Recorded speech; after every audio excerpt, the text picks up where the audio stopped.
মা খালারা এটা করছে, ভাত নিয়ে নিচ্ছে এখানে।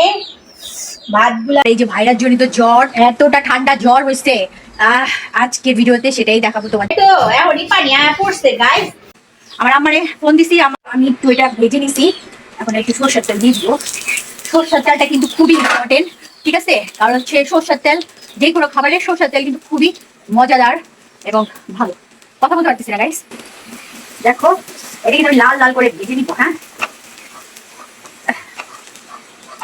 লাল লাল করে ভেজে নিব। আর এই দেখো গাইস, এই দেখো, দেখছো এখানে এখানে হচ্ছে মরিচ আর হচ্ছে কালো জিরা। দেখো আমি ভর্তাটা কিভাবে বানাই, আমার ভিডিওর সাথেই থাকো। আর এই দেখো এটা কিন্তু লাল লাল করে আমি ভেজে নিব, এই যে উপকরণগুলো, ঠিক আছে? যে কিভাবে তোমরা এই ঠান্ডা জ্বর, এই যে ভাইরাস জনিত জ্বর, ঠান্ডা নাক দিয়ে পানি পড়ে, সেগুলো কিভাবে কি যেগুলো সারাবে। আমি কিন্তু আজকে মজার একটা ভর্তা করতেছি। আলহামদুলিল্লাহ আমার মা খালারা এটা করছে, খাইছে, অনেকটাই উপকার হয়েছে। কারণ হচ্ছে ঠান্ডা জ্বরের ওষুধ না খেয়ে যদি তুমি প্রাকৃতিক জিনিস খাও তাহলে কিন্তু এটা তার বেশি ভালো হয়। ভিডিওটা দেখে যদি তোমাদের একটুও ভালো লাগে তাহলে একটা লাইক আর একটা সাবস্ক্রাইব করে দিবে, তাহলে আমার কাজের প্রেরণা বাড়বে। মানে শরীরের মধ্যে চাবানি, তারপর হচ্ছে তোমার ব্যথা, নাক দিয়ে পানি পড়া, তোমার জ্বর, মানে গাইস আমি কথা বলতে পারতেছি না, এই ভয়েসটাও দিতে পারতেছি না এই ভিডিওর জন্য। তো আমার আম্মারে ফোন দিছি, তুমি এই রেসিপিটা করে খাও, দেখবা অনেকটা ভালো হয়ে যাবে, অনেকটা আরাম পাবা। মানে শরীরের মধ্যে যে কেমন করতেছে গাইস বুঝতে পারবা না। এই দেখো আমার লাল লাল করে কিন্তু এটা ভাজা হয়ে গেছে প্রায়। আমি এখন নামাই নিব, নামাই নিয়ে এখন হচ্ছে আমি এটা শিলপাটায় চলে যাবো। অনেকে ব্যালেন্ডারে করো, ব্যালেন্ডারের থেকে শিলপাটায় অনেক বেশি ভালো হবে। দেখো আমার লাল লাল হয়ে গেছে।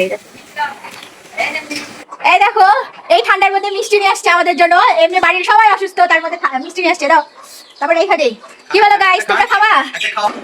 লাল লাল করে ভাজা হয়ে গেছে, মানে বেশি লাল লাল করতে হবে না, তোমার অল্প অল্প লাল লাল করতে হবে, যেটা ব্রাউন, যেটা কি বেরেস্তা বানাই সেরকম করে। তো যাই হোক এখন আমরা চুলাটা অফ করে দিলাম, এখন ওটা পাটায় চলে যাবো। আসছি আমরা পাটা পুতায়। এখন পাটাতে আমরা প্রথমে মরিচ গুলা পিষে নিব। আর হচ্ছে আমরা দুই রকমের ভর্তা করবো, একটা হচ্ছে মরিচ ভর্তা, আমরা পিষে নিই আগে খামায়া অন্য গেলে নেই।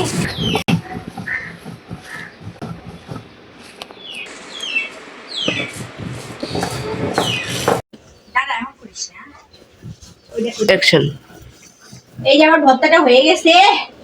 আমি এখন এই যে রসুনের ভর্তাটা এখান থেকে উঠাই দিব, কারণ হচ্ছে সবাই তো আর ঝাল খাইতে পারে না। এই যে এখানে রেখে দিলাম, আর এটা এখানে রাখলাম, আর এই যে কালো জিরা গুলো সব দিয়ে দিলাম। দিয়ে আবার আমার মুখে তো জিভলাই তো এখনই পানি পড়ছে গাইস।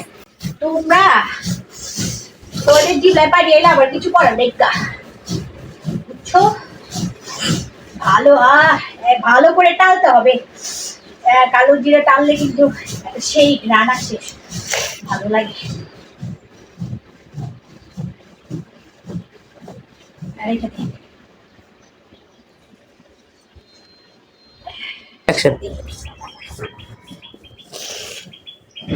যে আমার কালো জিরা গুলো কিন্তু হয়ে গেছে। এখন কিন্তু এই যে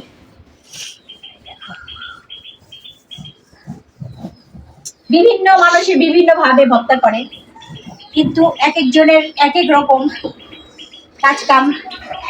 কেউ যদি ভুল ত্রুটি হয়ে থাকে তাহলে ক্ষমার দৃষ্টিতে দেখবা। এই খা এটা হয়ে এইভাবে ভর্তাটা করবো।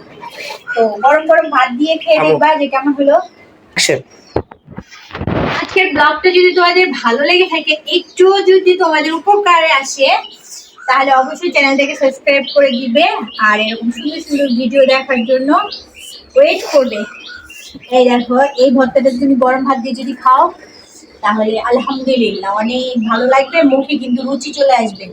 ঠিক আছে, এক প্লেটের জায়গায় 2 প্লেট খাবা। আজকের মতো আল্লাহ হাফেজ গাইস। আমি কিন্তু ওই যে অলরেডি ভাত নিয়ে নিচ্ছি এখানে। ভাতগুলা দেখো আমার জিভে জল চলে আসছে। আমাদের ঘরের মধ্যে সবাই কিন্তু অসুস্থ, ঠিক আছে? তো আমার ছেলেকে এখন এই পাটায় মুছে ভাতগুলা দিব, তো ওই ভাতগুলা খাবে। তার আগে আমি একটু ট্রাই করি যে কেমন হইতেছে। বিসমিল্লাহ।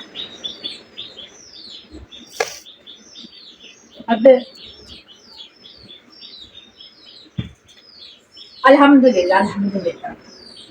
খাইলেই তোমার একদম।